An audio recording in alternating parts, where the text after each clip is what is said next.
This is Pete Williams. Police and federal agents descended on the Brooklyn apartment where Akayed Ullah lived and where officials say he built the bomb used in today's attack. At the hospital where he was taken after the device went off, investigators say he told them he intended to carry out a suicide attack inspired by ISIS propaganda videos and calls to attack during the holidays. Officials say Ullah is 27 and came to the U.S. nearly 7 years ago from Bangladesh on a visa allowing him to join relatives already here.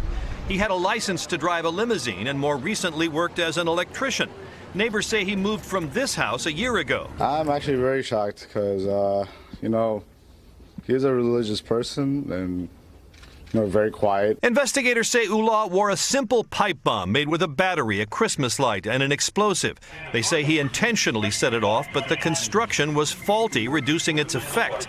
At least 4 plots to attack the New York subway system have been foiled in the past 20 years, some inspired by ISIS, which urges followers to carry out suicide attacks, but so far none have been successful here. Being quite honest with you, I've been surprised that we don't have more of these lone wolf types of attacks. Many of those earlier plots involved more than one person.